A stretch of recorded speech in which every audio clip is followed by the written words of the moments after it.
Hello, everyone, and welcome back to Between Realities. My name is Alex. I'm joined here by my co-host Skiva. What's happening? How the hell are you, sir? I'm pretty good. Are you?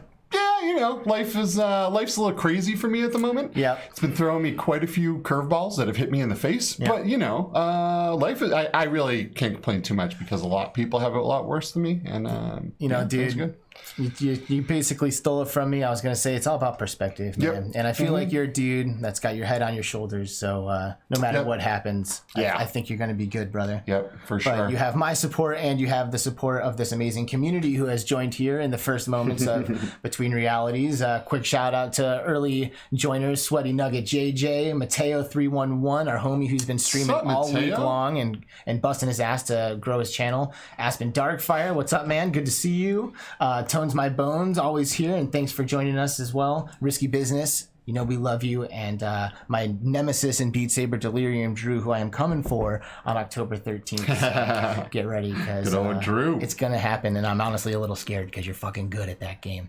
So waiting in the wings with us right now is a lady who is going to help us kick off our month of women in XR. We're doing kind of a special thing in October where out of the 6 episodes that we have this month, every one of the guests is going to be one of the leading ladies in the industry to give us some perspective that we don't always get, especially on our show when we just had like 15 consecutive dudes. So yeah, exactly. So let's get her in here. Everybody, please welcome to Between Realities, Navah Berg. Hey, hi, how you doing, Navah? How you doing? Doing the. Thank you for joining us, my lady. Navah has been seen quite a bit in Facebook Horizon. I know you were one of the first people that they let in there start doing stuff, and you've been the host of the Hive, which is a podcast that took place in AltspaceVR for a long time. So you've your fair share of the podcast scene, and Navah really jumped on the opportunity to help us out here. We were in desperate need to get somebody to join us today, and Navah was like, yeah, I'm down, I'm in. And we are so thankful. Yep. So it's so great to have you on the show with us today. It's so great to be here, and I totally feel that. You know, I've been in those shoes before, and I remember one time in the Hive, something like that happened, and I was like, Vivian, what are we going to do? Because, by the way, Vivian is the legendary creator. She does everything. Viv. She's in esports. She's in. Yeah, we love Viv. She helps old people, so she's creating footsteps no matter where she goes. So wow, so she's promoting this awesome industry and she's helping old people. So she's a bad person. She's the best. Yes, that's awesome. Very cool, very cool. So if you guys can, right below me here on this monitor, and actually the one over there, you can go check out Navah's sites, her Twitter, Facebook, and you can check out the Hive. Check it out because it's an awesome show. Wicked cool stuff. Yep, it absolutely is. So we are definitely excited to get into everything here today. Oh, so how's everyone in chat doing? Yeah, I see. Thanks for welcoming me, Delirium Drew. Sometimes I just love some of the names, it's like Delirium Drew, Risky Business, Aspen Darkfire, Mateo 311. That's right. Tones My Bones, it's just so fun. It is. It's good stuff. People come up with some great names. So Navah, I actually had the opportunity to meet in real life at OC6. And it was actually pretty awesome because I went there knowing no one, as I've said on this show many times before, and honestly expecting no one to know me. And Navah actually was like, Alex, seen you on Twitter, like, you're doing great, like, good job, and it was like, you're the best, like, thank you, and it was like, you honestly really do embody that, like, spirit of community in the VR space. It's obvious if you've met you at one of these conferences. What was your first OC event? What was the earliest one you made it to? Oh, the earliest one I made it to was OC5, and that's thanks to Eva Leon, who is the co-founder of AR/VR Women. She was giving away tickets. We were doing Facebook Spaces together, and she had some giveaways, and she gave me a ticket. So I'm really thankful to, you know, as you know, in VR, it's just when you don't live in California, it's hard to connect and get into some of these events. So it was so nice to have someone bridge that gap for me. I was all the way in Florida. She was in California, and she's doing this for all of these women and ARVR Women and Allies. So it was really great. And that was my first one, and I was sold. But I actually, before that, I went to F8 that year or the year before. And that's when I knew, I was like, that's it. Because my background's in social media. So I just wanted to see what was coming. And I knew that they were going to be doing something with Facebook Spaces and Quill, which is their art tool. And that was it. I was like, right after that, I went to Best Buy. I got my VR headset. Nice. I became an IT person and got a laptop. And the Rift and the laptop, I was just learning all new technology. It was just a whole new world because I'm a Mac girl. So. Oh, yes. Yeah. And Macs have recently been unsupported by Steam VR. Which is Really? a bummer, yeah. Wow. No, I don't know why that is, but I guess, well, I think we all might know why. It might be a little bit to do with Apple coming out with their own solutions. That would be cool. But, you know, yeah. That's cool, though. So were you into, I know you were into social media before, but were you actually into tech at all before Yeah, I mean, VR? totally. I didn't realize it until someone asked me that question. And I was like, okay, my dad was building computers in the 80s. So nobody had computers, and my sister was like doing what I think it was AOL chat. Remember those CDs or drive or whatever? And so it's always been around me. I mean, my mom never bought me clothes for my birthday. Like most of my friends got like the cute stuff.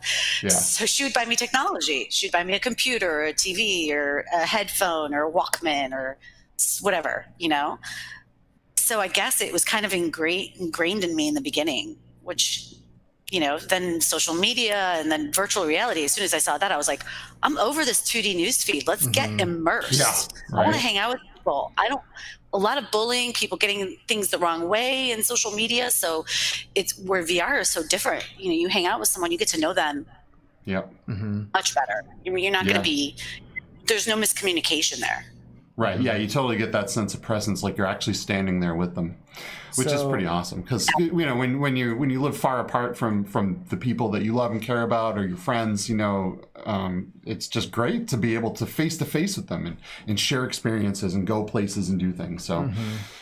You know, we're obviously gamers. If you know anything about us, you know that we've always been gamers our whole life. And you know, when I went to OC6, I'm there for game announcements, right? And like all that news, that's super exciting. I'm there to like, you know, run around and like interview people for my channel. You know, like that's kind of what I was like staying busy doing. Like, give us an example of like some of the stuff that you do when you're at, you know, Oculus Connect 6. Or what were you doing when you were at Oculus Connect 6? You know, like what's your forte? You know, like what were you spending your time in?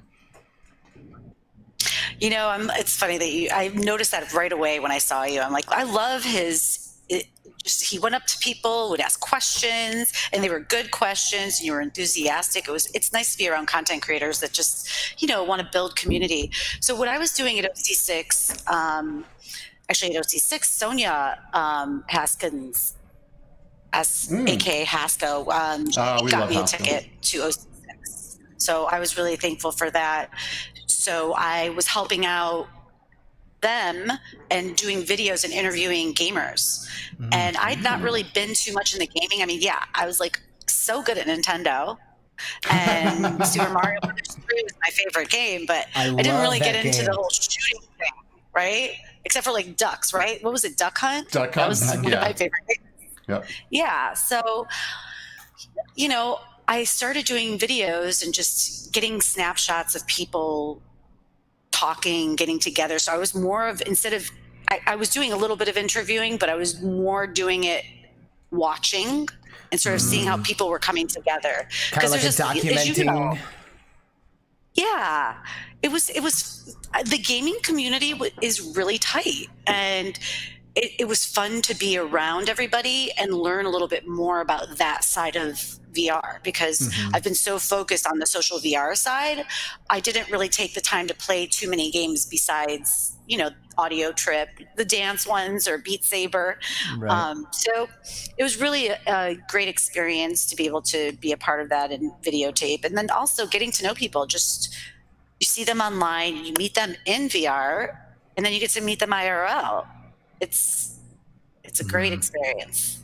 It really is. We were just talking about it before the show, because I recently had the chance to go and do something for the first time since January, and I masked up and I went out to a location-based like VR fitness thing called Black Box VR. Oops.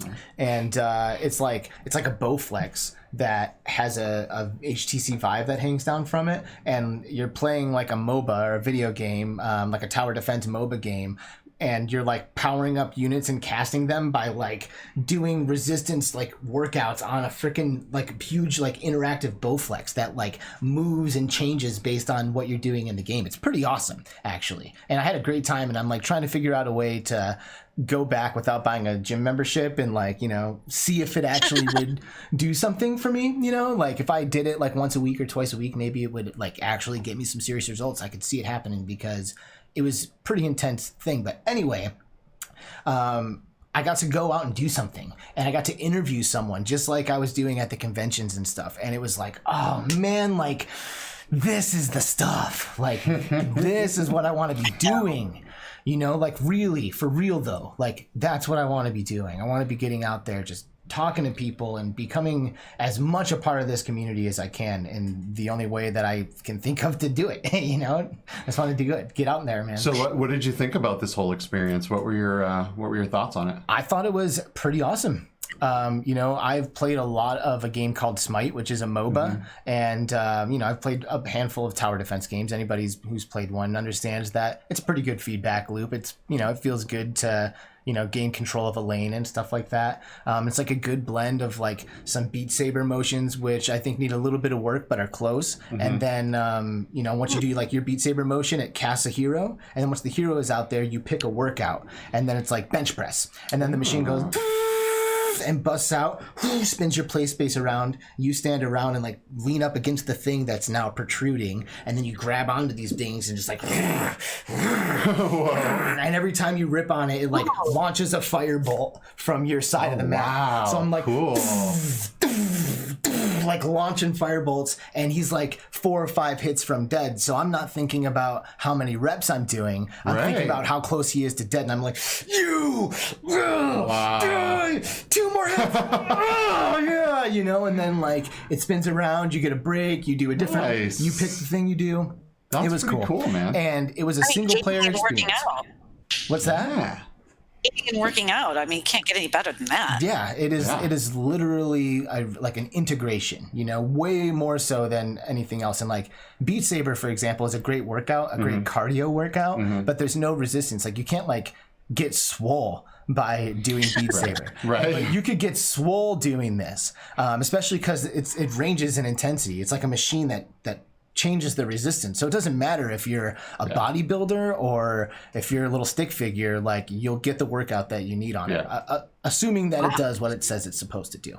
So that's why I would like to kind of maybe go and try it for a couple months or something like that. Yeah, that'd be cool. Now, the one thought that I did have, the thought I did have before I pass this off is if this was multiplayer and I was in one and you were in another and we were facing off, like the person who was working harder was beating the other person, it would spawn a community, it would take off like crazy. And I think that's the only thing missing from really making this something that people get competitive about and like integrate into their life. That would be killer. It would be huge. I'll tell you what, I mean, as you can see by my form here, I'm not really into the gym. I have a hard time going somewhere and doing something repetitively, and just staring at a wall and lifting things or whatever, you know what I mean? So being able to kind of integrate that into what I love, which is gaming, right? That would be so sick because like you said, you're not really thinking about the reps you're doing. You're thinking about, is this enemy that you're trying to kill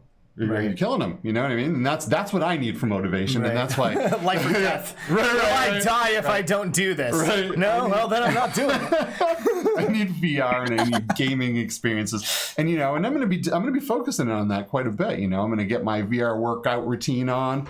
You ever used VR to work out, Navah? What are your thoughts on exercise in VR? For sure. Oh my gosh, it was a game changer for me during Corona. I felt so lucky compared to my friends. I was able to go. I mean, I tried Supernatural, which was really cool. I would have never tried Supernatural had it not been for Corona. And then, I was in Ireland with a personal trainer in front of me telling me what to do on a yoga mat. It was just. Wow, that's cool, right? That's amazing. Audio Trip is a huge cardio workout. Audio Trip has to be one of my favorites. Box VR is good too, but I like to dance. And I couldn't go out dancing. So, that was in trying to beat other people's score motivated me to keep doing it. Yeah, that's what Supernatural's got going. And Supernatural kicked my ass. I played that game for 30 minutes and I could barely stand afterwards. It seriously was a great workout. I'm going to get into that. Yeah. Have you guys done Box VR? Yeah, it is now. It's changed its name. It's now FitXR. FitXR. And I haven't tried it since it changed its name. But Box VR I thought was phenomenal. I thought it was really, really good. It really worked your legs. It worked your arms. It really made your heart beat. You know what I mean? They really got you moving around really, really well. And I think, it's too bad they didn't change their name before because, a lot of people just associated it with maybe a boxing game, but it's not at all what it is. Yeah, that is too bad. Way to really get your heart going. They did have that as their logo. I mean, that's been their Discord since the beginning. So, yeah. So I don't know. Sean from Rendered Reality and his wife had Box VR as a part of their morning routine for a long time. Yep. Speaking of which, Hussein X, who is always in Rendered Reality's chats, and actually everybody's chats for that matter, is here. Thanks for joining us, Hussein? man. How you doing, buddy? Gerard the Boss, YouTube. I'm guessing the YT stands for YouTube. Whenever I see a YT, I assume it means someone has a channel. Yeah, probably. On their name, if it's like Death Killer 666 YT. I assume if I went to Death Killer 666 on YouTube, I would find a video of me murking that guy. Yeah, I'm sure. Well, that's cool. Hi everyone, thanks for coming. How did you two? By the way, everybody should be subscribing to this channel if you're not subscribed yet. So we always forget. Like that. Thank you. Thank you. But how did you two? First of all, there's two questions. Well, I'll just ask one. How did you two meet? So I started not a Discord. I started a Reddit called VR and AZ. So when the Quest came out, I was expecting that there was going to be a lot more in-person social experiences, right? Kind of like I don't know if you've ever seen the trailer for Space Pirate Arena or anything like that, but where you get to go in and be in the same physical space, but everything is kind of different, right? So I had plans I was working with some theater places to rent out space and to do all of the stuff to bring people in together, bring your own Quest type of thing and play some multiplayer in Arizona, right? But then the virus hit and it didn't work out. But so the only event we ever did, Alex was the only one that showed up really. And a couple of my personal friends, we went down to this to an arcade. It was a zero latency arcade, and we did some experiences, and it was super fun. And then we're literally the two biggest VR fans in Arizona. So we're assuming. We figured that if there was one bigger than us, we'd know them. Yeah, and that they would have been there. Yeah. Right? Yeah. So, yeah, exactly. If you're in Arizona and we don't know who you are right now, that's a problem. You need to be hitting us up. Yep, for sure. So, unfortunately, the social thing never really worked out. Eventually, I'm sure it will. Once all of the social distancing things can be let up a bit. But yeah, VR brought us together in real life. Yep. Yep. And do you guys ever play when you're not together? Do you ever play multiplayer games together? Yeah, sometimes. Yeah, we're kind of opposite schedules as far as the sleeping schedule. Alex is more of a morning guy, I would burn mornings on a steak if I could. not a morning dude myself. So we play sometimes. We play a lot with all the people in the community. We both play with like Delirium Drew. Oh, look, Paradise Decay's here. What's up, PD? How you doing? Mm-hmm. Steve Knows in the house. What's up, Steve? We play with Steve sometimes. And Mepper's here. How's it going, Mepper? What's up, dude? I actually have a play date with Paradise Decay. I put it on my calendar. Yeah, we're gonna do some real VR fishing. Oh, PD! What, you don't want to fish with me, dude? Yeah. Hey, man, you got to be there. Like, if you're not there, like, it's a small multiplayer lobby. Fills up quick, brother. And Steve knows that I need my multiplayer, and he also Steve knows that Skiva doesn't sleep. Man, he knows us. Yeah, that is true. How do you know it so well, Steve? I'll run your research. I often talk to Steve at like 2:33 in the morning. I think that's my time. It's not that way for his time, but. So, Navah, if you have a thought to share, go ahead before we move on. I'm about to ask you some questions. Oh, okay, go ahead. You're going to ask me some questions. We'll go with the questions, then I'll share my thoughts after that. Okay, cool. So like I shared earlier, you have been in Horizon quite a bit. And you've heard me express my thoughts on Horizon before coming on the show, and still came enthusiastically. So thank you, because I'm sure you knew that we were going to have to talk about it a little bit. To be honest, I don't want to dislike Horizon. I want that to be clear. Like I think maybe I might have had high expectations, and maybe they fell short, and that's what has led me to kind of have the conclusions that I have. But I would like to know a little bit about how it's been. You were there on day one, probably when there was like 0 creations, and you've been watching stuff kind of grow, and I'd love to hear how it's been going.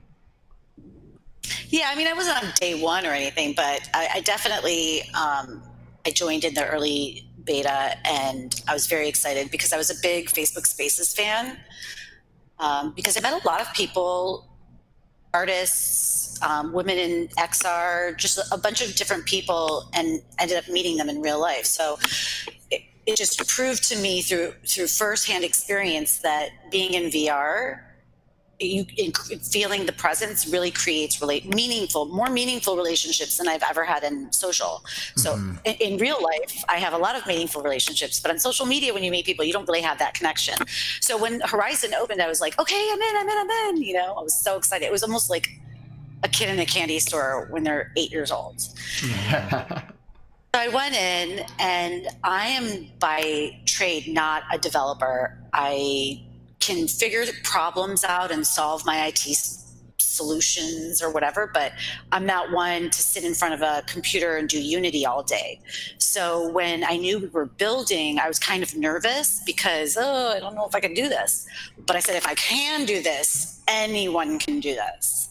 Right. So what I really like about it is from the perspective of, let's just say you guys, you want to build your own show in VR because you love VR and you want to promote things within VR because that's also fun to do. Just as a side gig, like, how back in the day there was a TV show and then they had the Saturday morning cartoon for it.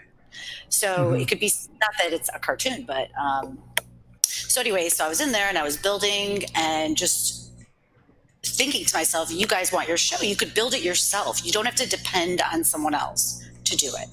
You just have to know how to use polygons, how to build something out of shapes.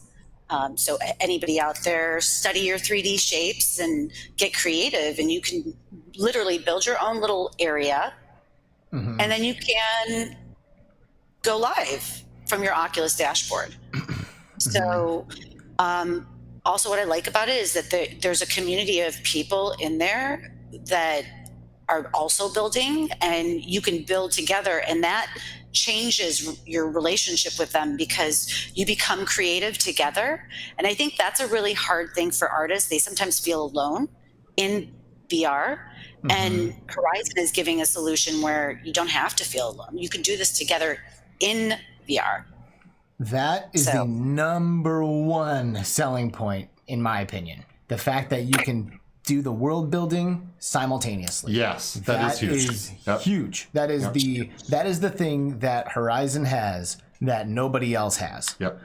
That being said, I think that's the only thing that I was able to encounter, if I'm being honest, because I've spent quite a bit of time in stuff like, Rec Room and VR Chat and Altspace, and some of the spaces, like in Altspace, like my friend VR Comedy Club, Phil DeRender, that comedy space is awesome. Like it looks like a VR club, like it looks good. Yeah. And there's like images that are imported. It was probably built in something else, which again, I understand not everyone knows how to do, but I think the tools are still there, and just like the ceiling in Horizon for me, it looks low. Like some of the worlds that I saw were cool, and I could only imagine how much work went into them. I was like, wow, this looks like they've spent so much time. But when I compare it to some of the other social spaces, I don't see how, as someone who has no desire to build, I don't see how I could possibly choose Horizon. Do you think that there's something in there that would maybe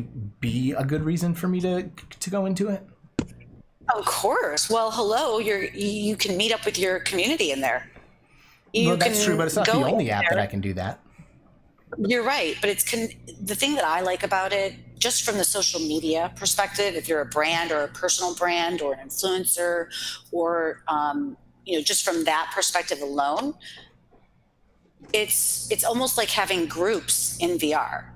So think of a Facebook group, and you literally you are friends with them inside of Horizon. You can join them wherever they are very easily, party up with them just like you do in the Oculus dashboard if you go play games together. And it's connected to your Facebook account, so you know the person. Sometimes I get, especially in VR chat, I would always be like, that's like the downtown of social VR. There was like a strip club, there was like randoms coming up to me, and I was like so scared, Yeah. Anime creatures coming at me. And I was like, this is cool, but do I feel comfortable? I don't really feel 100% comfortable, but other people would. So it's just a sort of like, what social media app you like best, what game you like best. There's different types like that. But what's really great about Horizon is that, there's safety. There's a safety button that's very easy. So if someone's annoying you and in your face, it's very easy to get rid of them. Two, I like my avatar. I feel like it kind of, it's just maybe because I was in spaces, and I like that better. I'm not really into the anime character. Skiva likes the avatars in Horizon too. I like them, and I don't at the same time, right? Because I feel like I can't replicate myself.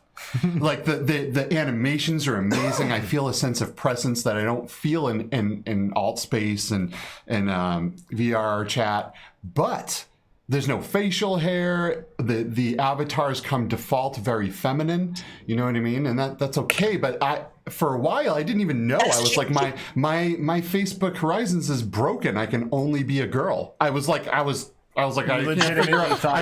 thought that. And I didn't know you had to like take that default girly avatar and turn it into what you want to make it. And they don't give you, for Facebook, I felt like they just didn't give you the options that you should have. Like, how do you not have facial hair?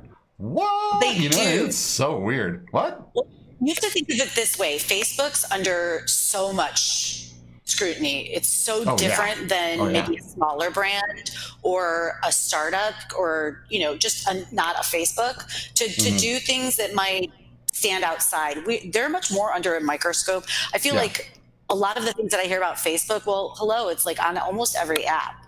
Just if you read the background of it, but because they're bigger, they just get that scrutiny. So they have to, everything they do, they have to like test, double check, go through lawyers, legal, it's the corporate process. But at Facebook Connect, they did announce, and I always knew that it was coming, but it just hasn't happened yet. A lot of the things that maybe you might not like about it, you'll see in the next year, the next 2 years, it'll all be there, especially with facial. You're going to be able to personalize it much better. Megan Fitzgerald announced it at Facebook Connect about the new avatars. So isn't it funny how that's important? Because like, after you design your character, you can't see yourself. Right. It's just, you know, that that's the way other people see and perceive you. And that is an extremely valuable thing to you. It is, yeah. And to a lot of people. You know, some other people maybe don't have as much value, right? Like I go into VR chat, I just like pick it. I'm like, that one.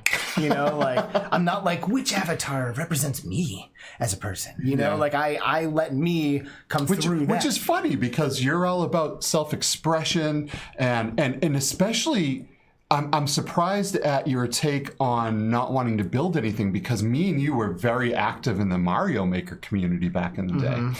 You know, we made a lot of levels. We spent a lot of time on design and really put that stuff out there. And I found it really cool that I was able to so easily go in and just start building my own levels in this you know, in Facebook Horizon. I thought it was pretty neat. You know, it's funny because I thought I was going to be the guy. I was the guy that wanted to hate Horizons, right?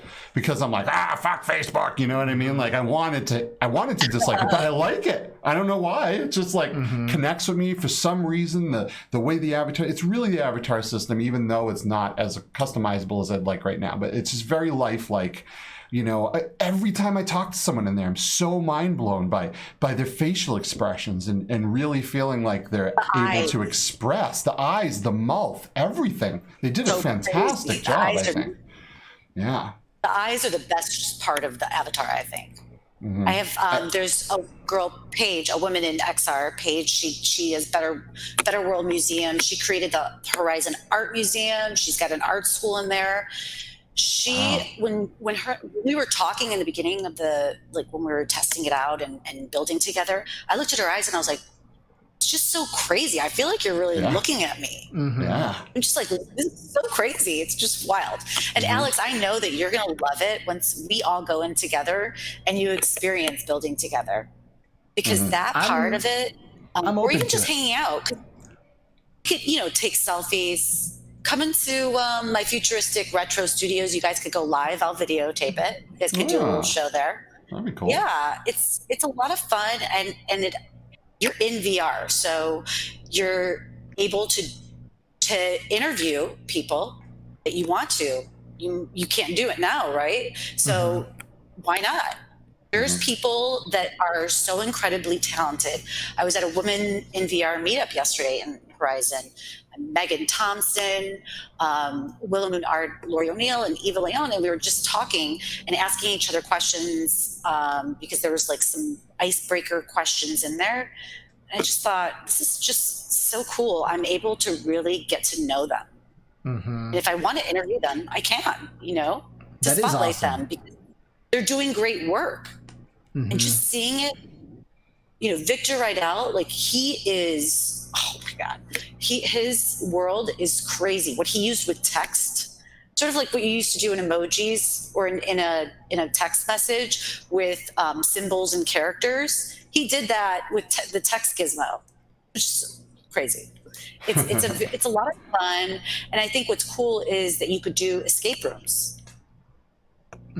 There's some Ari Grant is one of them. Cool. He's created a couple of really cool escape rooms that make you think. That's I was awesome. Just my brain. So back before this pandemic, me and a group of my friends, we had an escape room team. You know, we ran around Arizona just wrecking all the escape rooms here, and we went to some really good ones, some really hard ones, but that would be really interesting. I'd love to be able to hop into something like this and do some more escape rooms with my friends, especially since we can't in real life. So you know? I'm down, but I will say I am still skeptical of what it's capable of, and the reason being, the games that I did experience while I was in there, I could tell were like scripted and like working, you know, in a way that's supposed to like demonstrate what's capable, and it wasn't as good as like real VR fishing. Like if we went into real VR fishing together, Navah, the avatars maybe aren't as good, but I can look over and connect with you, right? We can have that sense of presence, but we can also cast out lines and reel in fish and compare them, and it looks amazing. Yeah. God, does that different thing art look style and stuff, you know? I don't think Horizon wants to take away from the games out there. I think it's more of, I don't want to say a social playground, but it's a place where you can build, connect, play, all in one place. So if you're fishing in VR, you can't hop into a portal door and go to, let's say, Candyland, Right. and hang out in there and just take selfies or do interviews or go into an escape room with your friends all in one day. It's almost like being at a theme park, but it's not a theme park. You could do business, you can play, build. I mean, it's just, it's endless possibilities. So I'm so glad we had you on the show. Like, I needed your perspective. You know that, right? You probably came here like, he needs my perspective on this. I Like, did. I saw what you were saying with Nathy, and you did mention the whole games thing, and why would you? And you're right. The games are not going to be at that level, but they're not meant to be. They're meant to just like, no place that you go to in Arizona is going to be like Disneyland. Right. But you're still going and having a great time, right? Mm-hmm. Yep. So, Well, I'll tell you what, I'm taking you up on that invite to come and hang out in your world. And I would love to hang out with you in Horizons and find a way to experience what it is that they're selling, because I don't see it yet. So I would love to. So I think we should do that. I think that would be really fun. yeah, I mean, they're still in beta, so there's going to be so much more, I'm sure. Yeah. And also, But it's the, Facebook, and they have $5 quadrillion. Like, there should be no reason that anything shouldn't be awesome. There's that too. Just saying. Well, it's just like any company, and I don't know the inner workings of how it works with them because I don't work there, but I remember when I worked at a lighting manufacturer, it was the big lighting manufacturer, and then I started a trussing company within that company, and my budget was like this. And we were a huge company. So you don't know, you might be under the parent, but as we all know, kids don't get all the parents' money. So Yeah, that's true. That's a good way of putting it too. Go ahead.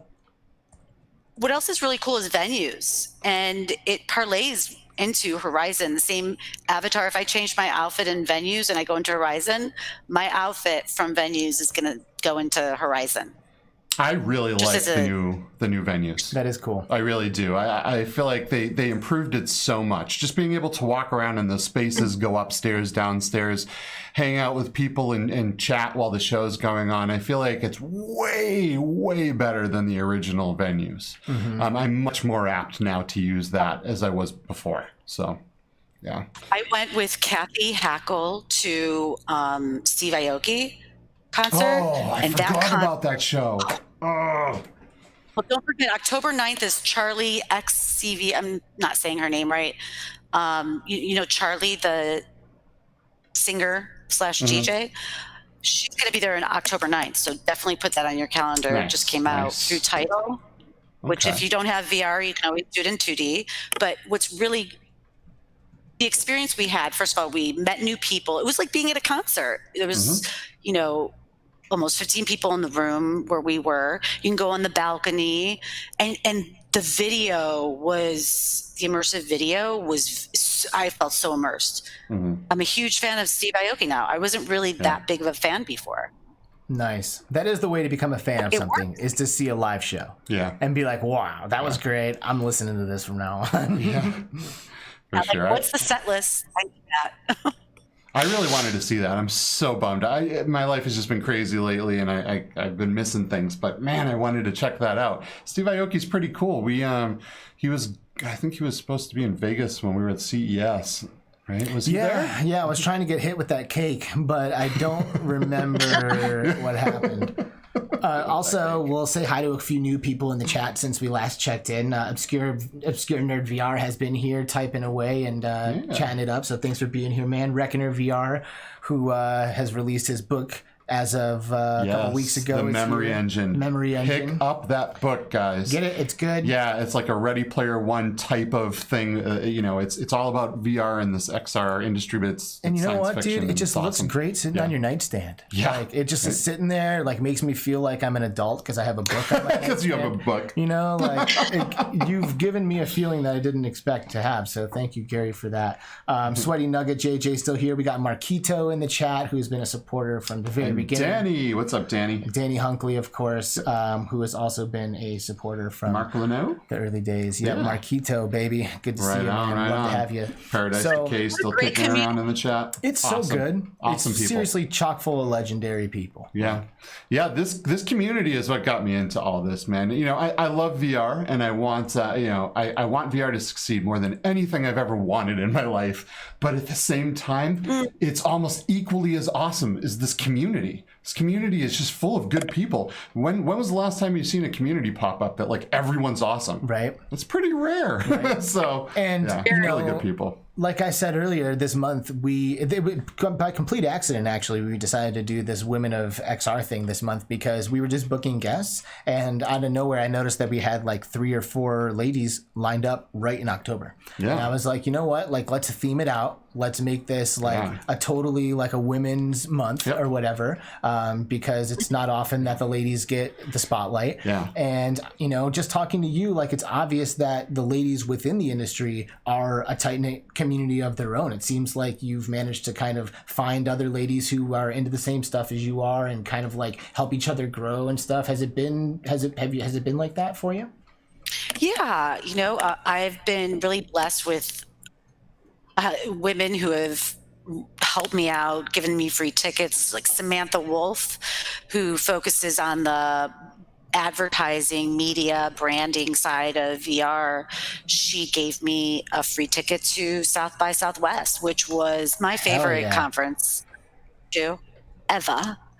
And if you haven't gone, you should, because it's art, tech, it's everything. I heard it's amazing. It really is. Yeah. Oh my gosh. And Austin's a great town. So, you know, Eva with the tickets and Kathy Hackle, just a lot of great women, and Samantha Luck, who I met in VR in Spaces.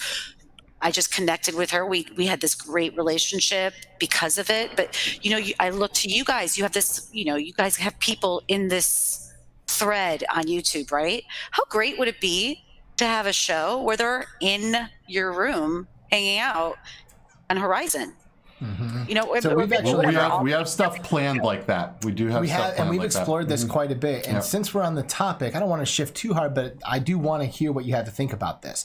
I personally think that is a different medium than what we're doing right now, because the way that this is presented on a flat screen, the way you can watch it on your phone or on TV, the way that it translates to an audio version, it doesn't require that feeling of presence. I feel like when we switch to VR, which we are interested in doing for sure, it wouldn't be this podcast anymore. It might be something new. Like, well, let's not say switch. Right. But I didn't mean that. Yeah, but like add on. Right. It's like, okay, this is like a panel, right? Like panels aren't podcasts. Even though they are similar, there's an energetic difference, and it feels different to participate in that. And I almost feel like that's what's happening when you do that. It's like not so much like hey, let's take this show and put it into VR. It's like here's the podcast, here's the panel or the VR experience or whatever. You know what I mean? It almost seems like it would have like an energetic shift. Yeah. Yeah. Do you know what I'm saying? Really well. I think that the way you presented it is it's a great thought. I love the way you're thinking, and that's exactly what it is. I mean, when I was doing the Hive for Vivian and taking over for the season, I met a lot of different people, and you know, when you film it and you go live, it's so different. People were like, what is that cartoon? You know, people who don't know VR, or if they're not there, they might feel FOMO, where what you're doing now is more what people are used to. But what I love about being in VR, so for example, you know, the owner of FXG, Nick Mitchell, was going through the pandemic. It was our first show in February, and he was telling me about coronavirus. I didn't even hear about it because I'd been so busy starting the show, and you know how much work goes into that I didn't I hadn't watched news for probably like a month. And it was because of him I found out about it. And we talked after, and you get to hang out with your audience and get to know them instead of looking at analytics or, you know, trying to find out who your audience is. You actually get to know them and they get to know you. and it creates a special bond in your audience. Even though it feels good right now, it's a different feeling, like you said. It's just different, but Right. it's the same. It's add-on. It's just another part of a strategy, I guess you could say. Yeah. I'm thinking from a business perspective, but from a community perspective, you really create a tribe. I mean, that's how you create a tribe: offline, online. But here we Right. can't go offline. So in VR, it's just like being offline. That is actually a good way to put it. Speaking of community, that Tom Clancy and Roy Schwartz both sneaking in here. Thanks, guys, for being here. Tom Clancy has a really cool Inside VR podcast, Navah, that you would probably like. Because check it out. He knows how to import like Blender files and stuff, and he was making prop gag jokes during the show that we had. He like reached behind his desk and pulled out like a huge NVIDIA 3090. It was like the size of a couch, like stuff like that. And he's in VR, but we weren't. We called in like this, but he was inside of VR. It's like a really cool, like mixed reality kind of thing. Like watching like a late night show, but in virtual reality with a really cool character. Mm-hmm. So, you know what? I think I saw that. And I've seen his stuff before. Super cool. Yeah, he's got like a monitor head that's all color bars. Mm-hmm. Yeah. So everyone in chat, if you guys haven't checked out that Tom Clancy show, it's super cool, man. I was just blown away by the quality of the show this guy does. But you made a really, really good point when you said when you're in VR, it's like being offline. And it is, it's different when you are like recording a conversation like this one versus the second this thing ends, now we start communicating again, which we will. It's going to feel a little different. It's going to have a different energy to it, And we've noticed that with a lot of the guests that we have, where like we have a conversation on the show and it's like, and we're done. And then like a whole different conversation starts instantaneously because now it's like, it's not being recorded, it's not being watched, that kind of thing. And that is like an offline type of experience, where it's like, okay, we're offline. We're not being listened to. Here we are just bullshitting and connecting, you know? And that's where like a lot of bonding happens, even more so than during this actual conversation that's being broadcasted live. But in VR, with that sense of presence, like you said, everything's offline, and you don't really feel like you're on a show or anything. It's more like you're there with those people, and you might be more inclined to participate in the conversation or approach someone rather than just lurk in a chat when you're like, why would I type something? That doesn't make sense, Right. So let me ask you a question, Navah. So you weren't a huge gamer, right? But now that you're into VR, and you got this headset on a lot of the time, do you ever pop into games? The games out there that you really like, what are they as well?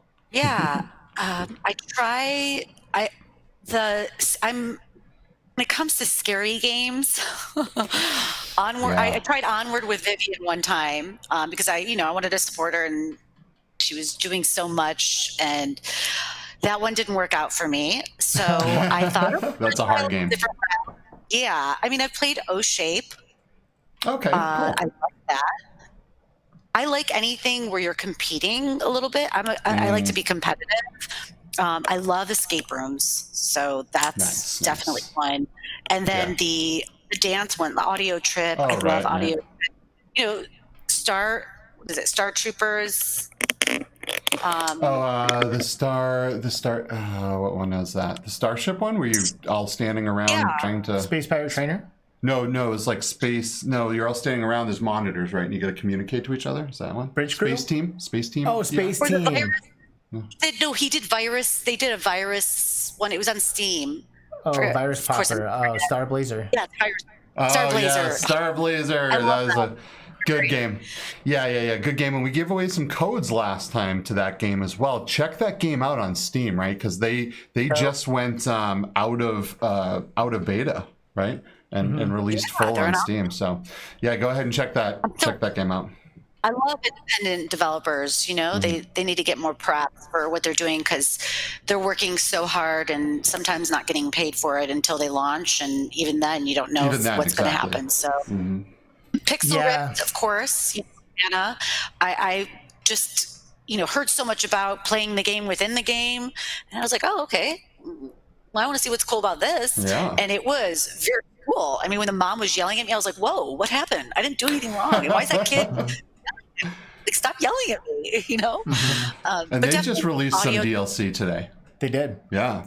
Yeah, you can now play Pixel Ripped 1989 within Pixel Ripped 1995 on the Quest as well. Yep.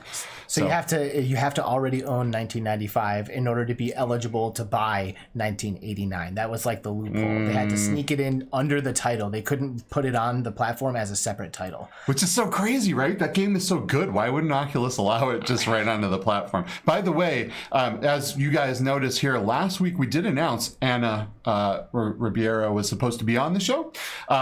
We did find someone that is even more awesome right here. But yeah, she, because of this release and everything, the schedule was just insane. So. Yeah, she's moving and this DLC was dropping. Yep. So I was like, okay, I guess you don't have to cancel your plans to be on our show. Yeah, cancel your game so you can be on Between Realities. But we are gonna get her back on the show. It's just not gonna be during this month because we already have 6 shows scheduled and Ski is moving and there's just like way too much going on. But we are gonna get Anna back hopefully in November or December before we end the season.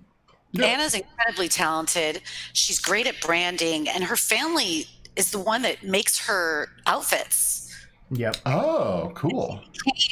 Pixel Ripped inside, at OC, I think it was OC5 when I first met her. I said, oh gosh, this girl's a branding genius. And then I learned that she's also a developer. I'm like, oh, okay, here we go. J-Lo from 1999's here. She's like a triple threat. I love it.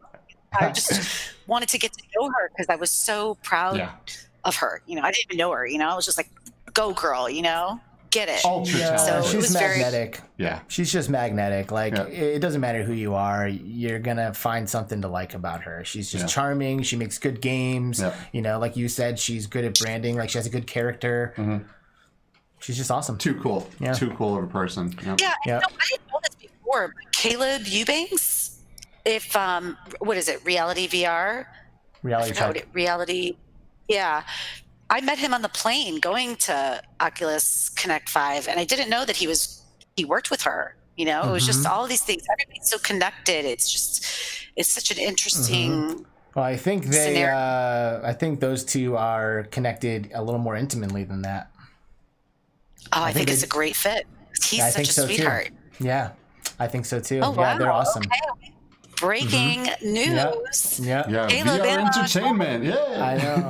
I know. I mean, I like how they are a perfect fit. It's like he's like this Thor looking motherfucker who loves VR, and she's like this Barbie looking girl who loves VR, and they both love games, and it's just it's like that's awesome. they look like superheroes in a fucking. She's more like She-Ra though, I would say. Like Shiva or She-Ra. She-Ra. She's a rock star. She-Ra. There you go. Oh, She-Ra. Yeah, He-Man's sister. Oh, He-Man's sister. Heard. Okay. Yeah, shout out to Michelle Brown, by the way. Michelle Brown, she's also known as the Bad Lament. I got to know her because she created She-Ra in Tilt Brush. Whoa, cool. Thanks to Michelle Brown. So it's just such a great place to be. What do you guys look forward to when you're going into VR? What do you want to accomplish? Do you want to just play games? Do you want to play games with others? Do you want to connect? What do you want to do? If you're a fan of this show, you know that I like to spend my time in VR connecting with people, but I like games at the same time. I want to play a game with you and also connect with you while that's happening. Sometimes in real VR fishing, it'll mainly be the conversation. Like I'll just be like, every now and then I'll toss the cast out and try to reel something in, but I don't care. I don't care if I pull in a fish. I'm sitting there bullshitting with you. Like it's the conversation that I'm having that I'm there for. But stuff with like Echo, that's a deeper level of connection because that's like deep strategizing and like learning how to rely and trust on someone. Like I got to know that like if you say you're going to go for a pass, that you're going where you say you're going to go and you're going to catch it if I throw it to you, and when you start to like create those kinds of like those intimate connections of like the teammate camaraderie thing, like that's what gets me to come back over and over and over again is to know that my teammates are there. They're relying on me. I'm relying on them. And without all of us participating together, nothing's getting done, so that's what I like to really like. That's what Firewall 0 Hour, I've played hundreds and hundreds of hours of Firewall Zero Hour, which is a tactical first-person shooter for PlayStation VR, 4v4. Tactical as hell. If you die, you are dead, just like an Onward, and it is so exciting. You know, like when you're down, you need your homie to pick you up, and he does. It's like, dude, you're my dude, man. Like, thank you, you saved me. You know, like that's what I love, and VR just takes it to the next level. Alex is definitely that multiplayer guru, and I love that, but not as much as I love something like a one-player Half-Life Alex type of game, right? Half-Life Alex to me is the epitome of what I look for. An awesome, really super immersive game that tells an awesome story that I get invested in, and I like the characters, and I want to see how the whole thing plays out. I like story. I like game mechanics. I want to be able to hop in when no one else is on as well, you know, because I'm a late night dude. I want to be able to hop on at 1 a.m. None of my friends are awake and play something epic like a Half-Life type game. So, but I do like the multiplayer as well, but I'm not quite as competitive. I'm not the guy who's like, we have to win. Right. I'm like, let's have fun. And if we don't win, well, we had fun, you know, winning is fun. Winning is fun, but it's not as, I mean, for you, you're definitely super competitive. I wish Echo VR, I loved it. My only challenge, because it reminded me of Tron, but my only challenge was I got nauseous. Oh. It I takes don't a know while. why. Yep. It takes a while. Well, you're floating around in space, weightless. It takes a long time to get used to stuff like that. You know, if you're playing games mostly that are like O-Shape and Beat Saber and things where you're standing in one place, and you're just doing something that's very different than actual movement within VR. You know, I think we're going to see the most amount of sickness in Star Wars Squadrons, because, you know, like that's just one. It's just one of those things, man. Any kind of plane or spaceship thing where you have control of a moving ship or a car, you know, if you need to feel the movement of what you're doing and you're not, it throws something to your body saying something's wrong. Maybe you were poisoned. Who knows? Let's make you dizzy so you throw up, you know? So that's why haptics are so important, dude. Yeah, for sure. Haptics are this. Yeah, there's a lot of stuff that is gonna really bring that up, bring the immersion levels up. Speaking of haptics, I mean, fucking B-haptics, right? They're really starting to nail all these different games. I think they just announced Pavlov native support, didn't they? I think. Maybe, probably. I'm pretty sure. I don't want to say anything officially. I don't want to say anything officially there, but they are adding a shitload of support for B-haptic stuff, and I think that like wearable haptics could easily emulate movement. You know, like if I'm driving a car and I'm wearing some wearable haptics, like if I'm like turning and I'm hitting like a bunch of grass and stuff, like feeling that whole shit. But you need the G-force. I feel it. That's what really gets you. Like I was in Star Wars Squadrons yesterday. Maybe I should put on a Squadrons thing. And it's I could just picture people getting sick because you're spinning the ship around and everything around you is moving, but you're standing still. But I mean, but just Squadrons in general, you almost forget about how motion sick inducing it could be because you're in a TIE fighter. And you're just like, I gotta go. You're in an X-Wing, man, and you're just, oh my God, and you're circling around Star Destroyers, and oh, dude, Squadrons. Oh my God. I don't know if this is something you want to get into, Navah, but if you're at all a Star Wars fan, you might want to, but do beware, you need your VR legs to play this, for sure. Yeah, actually, I was reading about robotic VR shoes the other day. I did see those. They were pretty silly. Right? Yeah. I'm going to do the moon. It would be like a good like stairway simulator.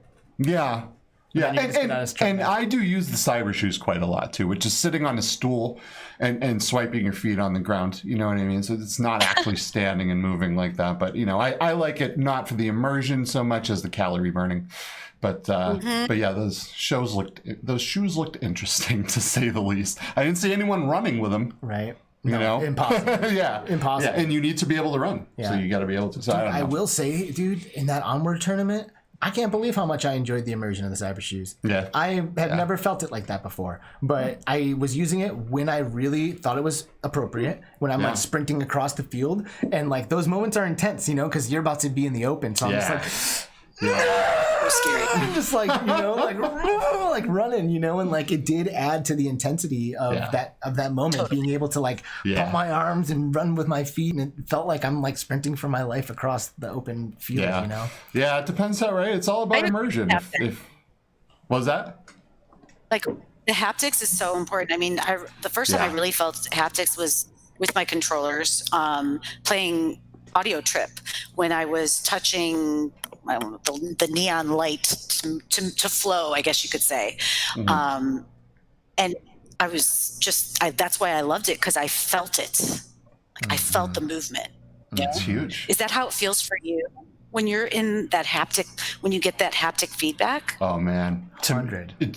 Like for example, you put on a bHaptics vest, you put on a facial interface that replaces the foam one, right? And then you go into something like Half-Life Alyx, right? And then you're shooting and you feel the guns recoil in your shoulders, and you feel when you put something in your backpack, you feel it drop down the backpack and hit the bottom of the backpack. Then a face hugger jumps onto your face and you feel it. And it's just, it's an immersion level that is, I can't even explain how much it adds. I mean, the backpack, bro. The backpack blew my mind. It blew my mind. You drop it over your shoulder, and it like, you feel it like hit a couple of things on the way to the bottom, where it like nestles into a final spot. Like your brain like fills in all of the gaps, and it's like, does. I dropped something into a bag, and it's like, it was like mind blowing. Your brain really does. Your brain kind of, you want to be immersed, right? So your brain isn't really looking to break that for you, right? And it just does fill in the gaps of everything. One of my favorite part of it was when you're restoring your health. You walk up to a health station, you put your hand on the thing, and you feel the haptics inside the controller doing your hand, but then you feel your whole body wave going up and down your body, like you're actually being, your health is being restored. And that to me was my favorite part.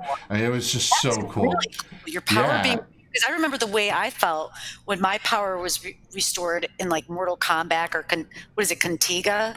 I forgot, Contagion? I forgot that game. Contagion VR? Yeah, no, not VR, but I'm saying like in like the 2D world, right? Back in the day before they even had good graphics like that. Yeah. And it's interesting for you to say that the battery restoring, like where you get your full life back, how that plays, because I just remember how I felt, and I didn't feel anything. I was in VR. I would get so excited. I'm full, I've got all the battery. I always kind of wondered, right? Like when haptics are a thing, how are they going to implement that? How are they going to make me feel like I'm being healed? And they did right off the bat. Boom, they nailed it. They could have done it without the massage, simply by alleviating the heartbeat effect that they had when you're in low health. Yeah, when I'm at low health, it's like it's pounding through your chest, and it's like, you're like, okay, I get it. Like, this needs to get fixed. And it causes real anxiety. Yes, exactly. It really you're does. Like, okay, this needs to stop. This is beating. I feel it. Like, they won't stop. And where's my healing station? Like, give me something. Yeah. And then it adds that massage effect. And holy shit. And then you put on cyber shoes on top of that. Holy shit, man. It's the closest thing, I think, to a real deep dive VR experience that there is, Right. It's just unreal. Yeah. Being able to feel things. And, people have created these things where you can feel each other in social applications, right? Where, like, you'll see videos on, like, Thrill Seeker's channel and some other channels where he'll go into VR chat and hug people. And you can feel the hug, it's vibrating. But, like, just being able to go into a social space and have someone else touch you and have that touch like go to your body. I mean, it might not be like an actual finger or something. But they were like, that was me. Like, I did that. Yeah, dude, that that's so cool. This is going. Yeah, there's a lot of different ways that could be a positive in the industry. Yes. Oh, absolutely. I remember watching Ballers like a couple years ago, and they had something like that in that XXX way. But we plan on diving into that a little bit here. Like this show is a little bit on the edgier side if you compare it to some of the other shows in our industry out there. And we're not really afraid to like talk about stuff. And there is a company that makes haptic devices for adults to use that work in multiplayer games that have actual feedback. So it's like, as you're moving, you are dynamically moving the haptic device that the other person has. And it's like real sense of presence when it comes to having intercourse. So Long-distance relationship. I really want to get somebody from that on the show and talk about what that even. Well, talk about it, because it's happening. So someone needs to talk about this shit. I know about it too. A lot of people, when I talk about VR, they're like, "Can you do that?" I'm like, "Only you would say that," And I said, but yes, and there's a lot of people interested in that. I mean, it is if it's, used properly, but sure, I could see a lot of positives and negatives in it, but especially for like long distance relationships or if you're dating during Corona.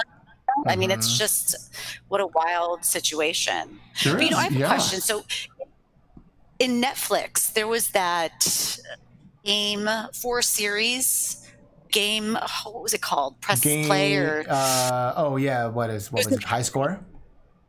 Yes. Did you guys watch that? I watched half of it. What was it? High Score on Netflix. Oh, I've been dying to watch that. That's like the voice of Mario. The guy that does the voice of Mario Charles actually. Yeah, he does the narration on it and stuff. I've been dying to watch that. It's a must. It's more than just Mario. They talk about Mortal Kombat. I mean, if you were into gaming back in the day, dude, like I was all about Mortal Kombat. See, did you ever watch The Wizard, the movie with Fred Savage? Oh yeah, dude, absolutely. In the movie theater when it first came out. Yep.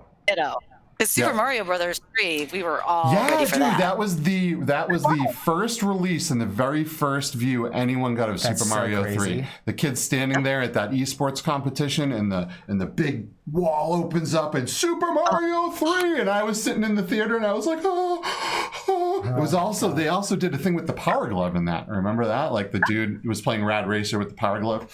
Oh, that's awesome stuff, man. Risotto, he's another great creator in VR. And we had him on the second show of the season. Yeah, we had him this season on the show. But the crazy thing was when he had the glove, I had just rewatched The Wizard because I watched because I was like, he has to know about The Wizard because it was my favorite. Jenny Lewis, it was just the best movie. I watch it, try to watch it every year. California. Yeah, but the Power Glove. No, just wanted to help. But I thought it was great marketing for Super Mario Brothers. I mean, and a lot of High Score talks about marketing too, just how it started, arcades, people who were left out in maybe the first Atari, the guy who made the first Atari with being able to interchange the discs, the cartridges, and and there's a lot of people in VR who are creating amazing things. They're the first. It takes a lot to be creative in this kind of area because you're constantly problem solving, and maybe they didn't get noticed, and then someone else does it and takes over. So I can only imagine what that feels like. It's like your baby, and then someone else does it and gets the credit. So there was some play on that, and it's interesting how gaming really history repeats itself. It's just a whole new medium. That's all. So do you think that our little VR circle is gonna get to the point where we're talking, we see documentaries about all of us talking about this shit? Or what? I think people are trying really hard to make this community different than a social media community or like a community before that. Gaming, in VR is a little bit different, so it's going to be more of the niche. So the people that are in gaming, and I feel like those communities have kind of gone from this community, to, let's say you were playing Final Fantasy and then you move into Half Alex, and it's the same thing. You guys are just kind of moving into a different medium. I don't think people are going to talk smack. I think overall, the goal is to have fun. So when you're gaming, but with creators, people who are developing, I don't really know. I have never developed a game. I've played with Hello World and Unity, and it's really hard. So yeah, for sure. I just give props to every single creator out there. You guys are creators too. Just you're creating content and you're spotlighting people and you're bringing the message across, and everybody's creating content in their own way. It's just very nice. I think it's a good community. You're always going to have some percentage of it not being good, but if you just focus on the good, your inner circle will always be good. Yeah. Well, VR definitely has the best community, in my opinion. But, I'm a little biased, so. Yeah, maybe. I mean, I didn't have to, we all chose to be here. Yeah. None of us were born into this. Like, it might feel like that, but at the end of the day, we've all chosen to be a part of this, So I commend everybody who's here and who's smart and cool enough to know that VR is the real deal. What are you doing, man? Quick, dude. I know. Stop. Oops. Quit pushing buttons and shit. Jesus. Delirium Drew says that he is now in squadrons listening on his X-Wing tape deck. What? He's in VR in the Star Wars ship listening to the show. Whoa. That is sick. So you can actually bring stuff in to through your ship? No, he's probably hearing it. That is a question that I have to the community, actually. All you YouTubers out there, everybody listening, I'd love to know what kind of headphone I should get for an Oculus Quest 2 or Oculus Quest 1. Not anything super expensive. I just want something where if I'm in an experience, I can hear it better. I'll tell you what. Do you guys have? You should actually. So it's going to be different for the Quest 1 and the Quest 2 because my favorite headphones for the Quest, you can actually go over to BMF's channel, which I'm sporting the shirt for, and he does a whole video on all the best headphones and their price points. And there's these great headphones, and of course I can't remember the name of them, but they're really short. They go from they're two different wires, because the Quest 1 has dual headphone jacks, and then they go right from there into your ears. They're $20, and they sound friggin' amazing. They sound so good. So you probably want to, one will go into each one of those headphones. Yeah, one there and one on the other side. No. There's the audio, the little round audio jack right there. Yep. So there's one on each side. That's what it was. Oh, there you go. You learned something new. We're here for you. Yeah. I've been dying to know. So you can use a one-pronged stereo headphone jack, plug it on either side. But there's great headphones that have these short little cables, and they go from each one of those audio jacks into your ears. Now the Quest 2 does not have the dual audio jacks; it only has one. So you wouldn't be able to buy those and use it with the Quest 2 because it's only one wire with one headphone. One wire with one headphone. Then I don't need it.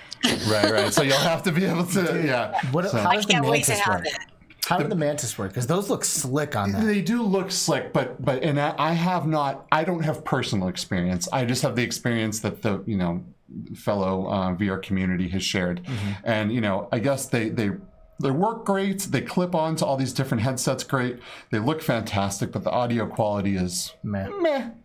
It's not terrible, but it's not great. And they're a little expensive. I have not personally tried it. I have.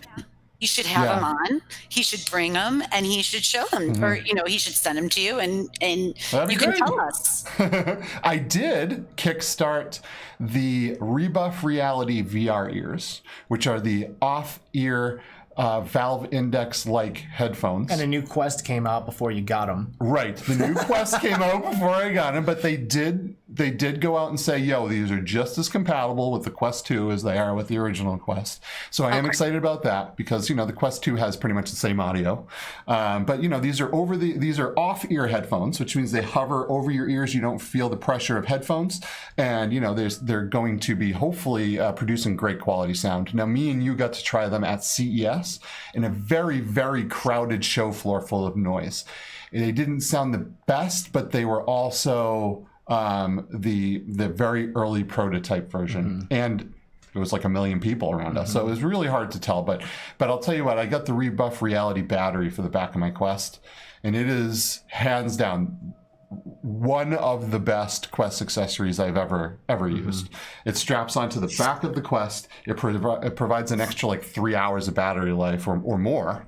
And I will often drain both my Quest battery and the battery on the back, 5-6 hours of gaming or whatever. And the weight of it pulls the front heavy part of your headset off the front of your face, so there's not as much weight on there. Now it really does add a ton of weight to the headset, a ton of weight, but it works in a way where it just pulls the whole thing back and it relieves the relieves the pressure off your face. So And it looks great. But more on the topic of the headphone here.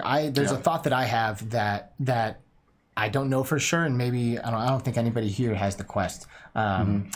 Steve Knows does. Steve, if you're here, I've noticed in all of the images and videos and shit that I've seen of the Quest 2 that the bands for the head straps go right over your ears. Right? Like straight over them. Yeah. And it's like, okay, so I'm going to put some over the ear headphones on top of the bands of my Quest. Like, like I need some clearance, like on my other one, I would like kind of sneak them under, like, and it looks like they go straight over the ears. So that honestly is a bit of a concern. I don't know if that's necessarily the case. I feel like people are putting them over their ears because when they put them up above, that strap in particular has been cutting kind of the top. I'm talking about the Elite, bro. Oh, the Elite. Yeah, because the Elite goes straight off the sides. It's like connected to the side. It's like, but at the same time, they partner with Logitech to make kick-ass over-the-ear headphones, right? And so how would that That's probably what you want, Nava. Yeah. That's probably what I would get. I have Logitech. I'm a big believer. I was excited to see that they were partnering with Logitech for the Workspace VR situation. So Logitech does audio to me when it comes to technology. When I'm using my computer for work and everything, I feel like they do it the best. I rebuy this headset every 2 years. So. I do have a pair of headphones that I have bought a few times, and I probably shouldn't advertise these, but I will. They are the Turtle Beach Stealth 350 VRs. And I initially got them as a headset that would be compatible with the PSVR because it was built for VR where there's the headphones and then there's like a big gap that like goes all the way through here so you can like get it way over, and then they like kind of snap up underneath again. Yeah. And I have used them comfortably on all of the headsets that I have, with the exception of my Vive Pro, which has the audio strap.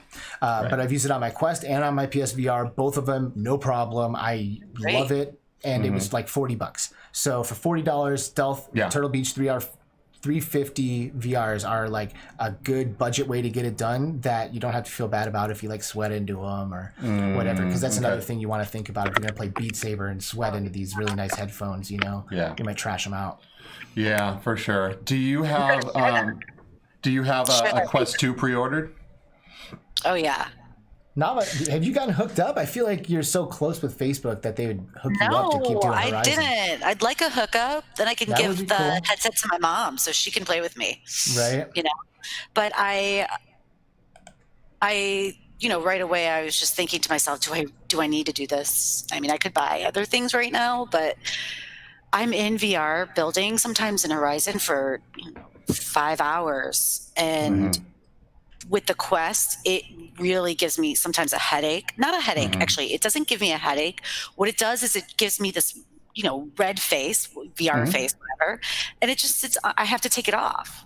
So I have to take breaks. I don't want to have to take breaks. I want to just kind of finish my work. Yeah. And so for me, with my Quest, when I added the front and rear VR covers, the pleather ones, and put the cloth cover over the front VR cover, I know it's a lot, but I could then stay in VR for over 8 hours at a time. Yeah. VR cover is where it's at. I think what would be really cool is and maybe there's people that are already doing it, is during shows to show that. Because I'm always looking for ways to make it better and to, accessorize, I guess you could say. And it's so overwhelming because everybody's got a thing, right? Yeah. Everybody's got a different way of doing it. I don't know what the right way is.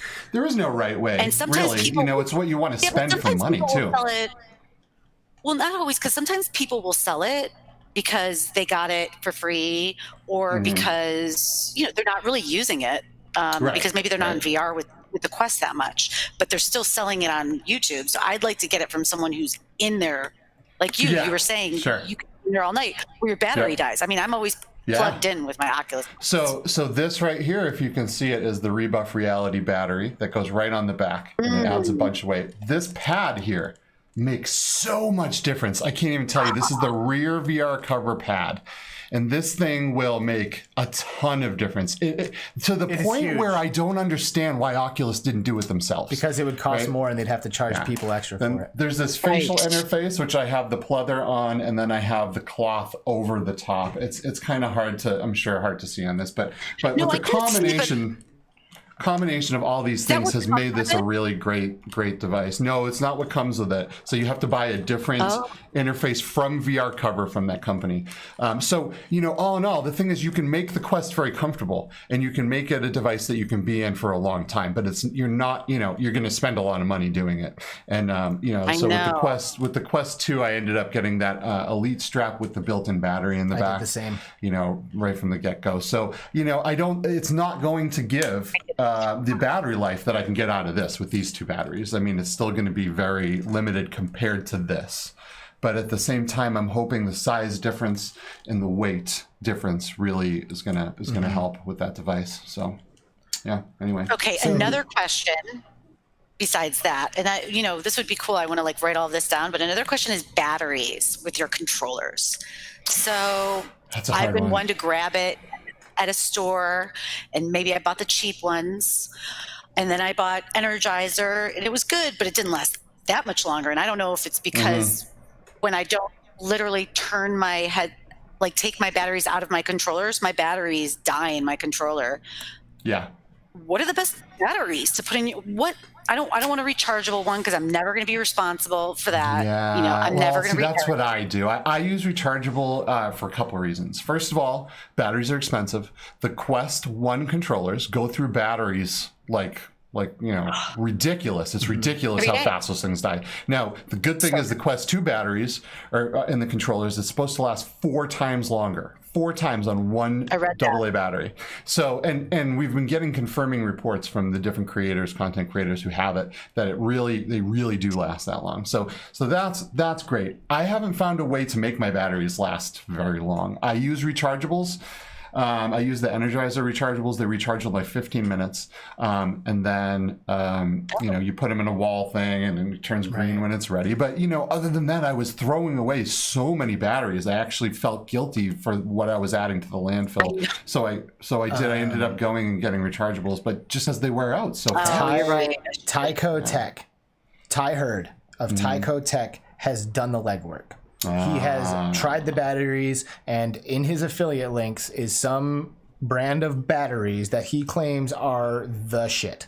So if I were you and you are seriously interested in getting the best batteries that you can get for your Quest, I would take Ty's advice because he really seems to know what he's talking about. And I would go to Tyco Tech on YouTube and check his affiliates because I'm just going to go to his group. Doesn't he have the Oculus? Yeah, he does. There you go. Hit him up. You know who I'm talking about. I'm going to be like, hey, Ty, what kind of battery should I be getting? And you're right, Skiva. I should be doing rechargeable batteries because it's better for the environment. So thanks for reminding me. Well, yeah. Well, it's not how I wanted you to take it either. Like, you know what I mean? No, but it's you didn't come off that way. You brought up a good point, and I didn't think about that. I was just thinking about how I just went through 2 packs of batteries in 1 week. Yeah. Right. I bought the wrong batteries. Yeah, but in real life, right? This device is supposed to be for Joe and Sally Walmart. This is supposed to be for your average everyday consumer. Your average everyday consumer is not researching the batteries to make the controllers last around longer, right? They're just popping them in, throwing them away, popping them in, throwing them away.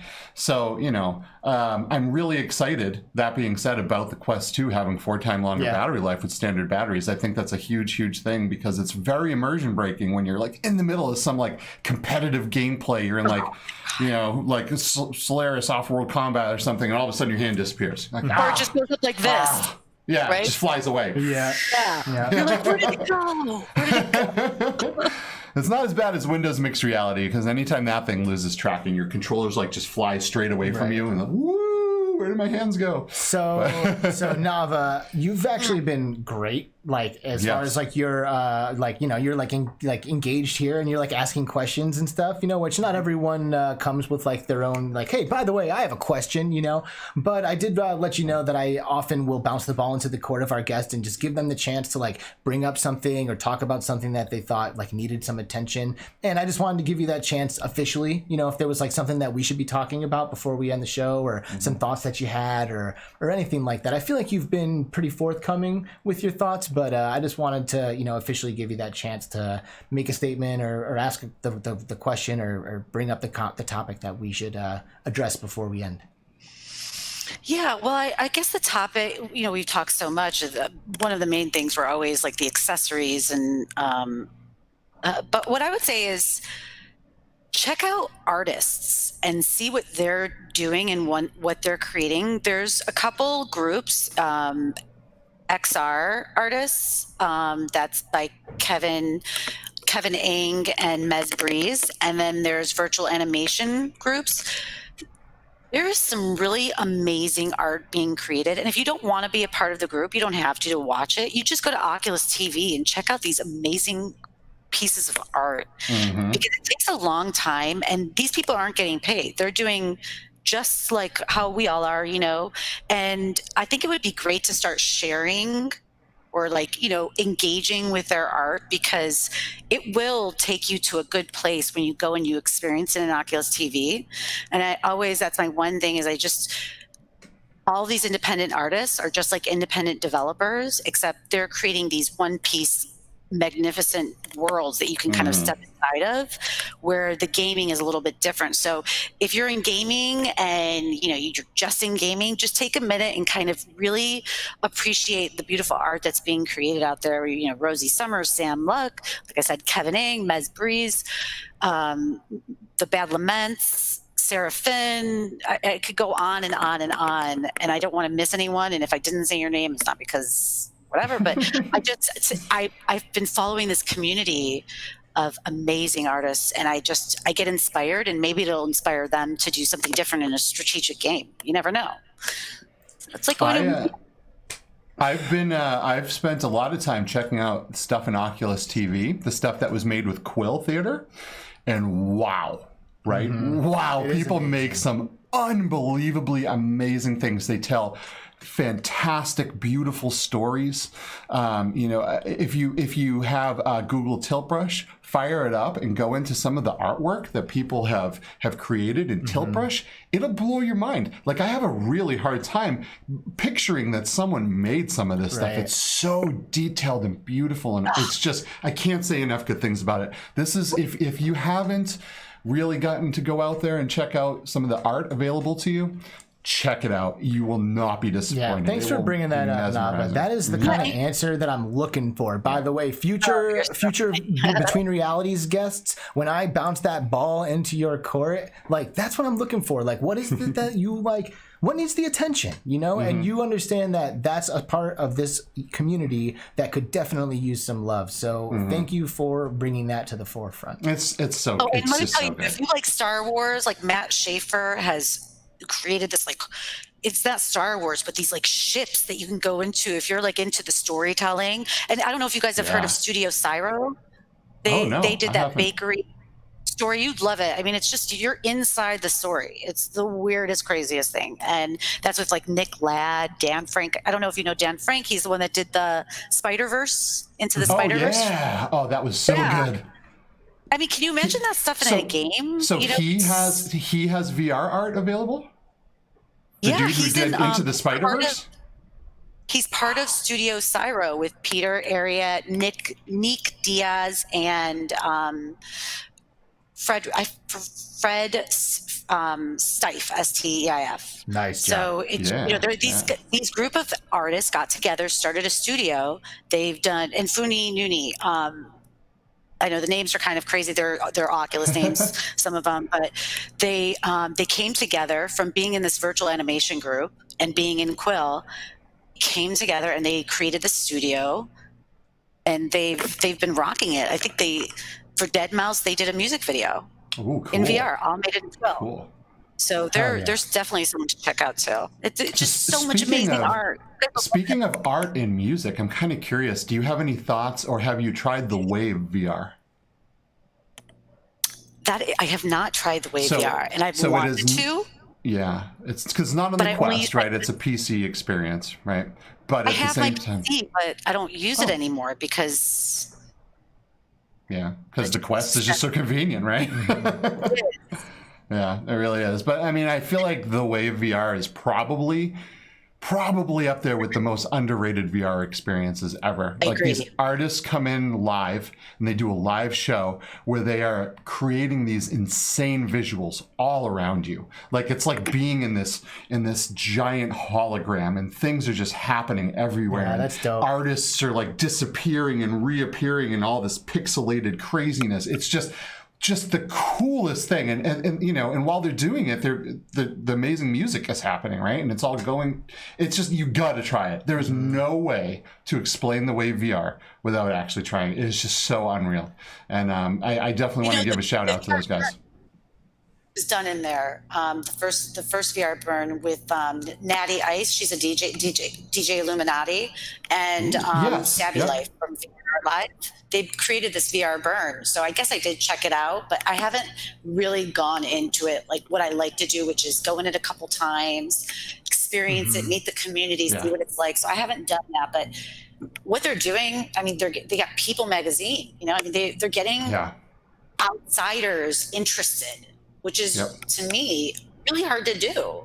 So they're doing a great job. I think Adam Arrigo, is he the one that owns it? It's incredible what's going on in there. It really is. Just everything from music to art. I mean, VR just completely changes the ballgame. And, you know, someone that might not like to walk through a museum and look at paintings on the wall would probably absolutely love going into a completely immersive experience, being able to walk through those paintings. You know, there was a SpaceX launch recently. Well, there's always a SpaceX launch, and Susan Summers, right, did an amazing Rosie Summers. Rosie Summers. We're not talking about the 80s Susan Summers, but yes, Rosie Summers. She did the SpaceX Raptor, or the rocket, and then you could actually go into it and then go into the capsule and see the astronauts there and their equipment, and just like, wow. Yeah, that was really awesome. It was so cool, man. You got to check out some of the art if you haven't. Yeah, it's your birthday coming up, so happy early birthday, Rosie. I love her. Right. She's unreal. She's really good. I have a question, just to switch topic, is why hasn't VR created a game like MLB The Show or Madden? Everyone wonders that, because for that, because I play that kind of game. I think I personally think it's licensing. Yeah. Right. MLB and NFL charge ridiculous amounts of money to use their stuff. Ridiculous, and there just isn't and it's the technical audience. Limitation. Like they have a hard time putting together a VR game where you can just throw a damn football. Imagine like making it a whole living, breathing VR, football machine. It could be really cool, right? If you were overlooking the stadium and you could see the players and fly around. And there's amazing ways they could do this. Being able to swing a bat and nail that thing out of the park. But I think the real problem is it's just, you approach companies like MLB and NFL, and they don't give a shit if this industry is growing and can't afford it yet. They don't care. They want their money. And that's all there is to it. So they're not going to license this stuff out to, developers like that until they can pay. So listen, I could do this forever, right? I could do this forever. We could sit here and let's do it forever. Let's just do a show that goes for a week. We can't. No, we can't do it. We can't, even though I would love to. So we gotta call it. We've been going for a long time. I know, but this has been so much fun. Navah, like, you made this easy. Like, we're just sitting here chatting it up, and it's been so great to have this opportunity to connect with you. Yep. Well, who's coming up next for the Women in XR? Who do you have signed up? All right, we usually announce this after we get rid of our guest, but I think we'll pull it up while we still have you. So, do you have a thing signed for that? I can't pull it up without taking her off the screen, unfortunately. Right. But yeah. Well, I'm going to watch it in 2D. How about that? on my little mobile, so Okay, I'll see you there you there. go. You're about to see it in just Okay. a moment after we eject you from our spaceship. But thank you for joining us. Navah Berg, please follow her on Twitter. That's, I think, where you are crushing it the hardest. That's where we got to know each other a little bit before meeting in OC6. So I would say that is definitely where you can keep your finger on go the into Navah the pulse. description, guys, and I put all of her links in there, every way to get a hold of her. Yep. So thank you for joining us, Navah, and maybe we'll do this again one day. Yeah, thank you very much. Love it. All So right. much fun. See you in We'll VR. see you next time. Bye bye. right. Yep. That was awesome. So our next guest is Alex. You take it because you can say her name better. Andrea Ian Kojakoru is our next guest to start our Ladies of XR into full swing. We had her on the show last season, and it is actually our most viewed episode ever. Yeah, Is the one with Andrea.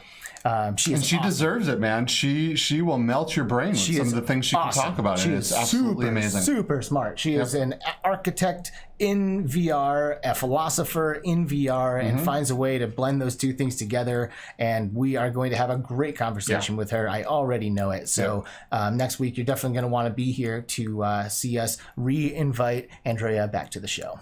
Absolutely. I'm super stoked to have her back. I mean, it's a great conversation to be had. Yep, So. we are so excited. Thank you all for sticking it out and being here with us on the Between Reality Spaceship. Absolute legends here in the chat with us. Danny, Reckoner, Delirium Drew, Roy Schwartz, Hussein, Axe, everybody. We who's love you been guys. here. Thank you so much for being here. We will see you in a week with Andrea. Thanks again to Navah. Subscribe, join our fucking Discord. We'll see you next time. Bye-bye.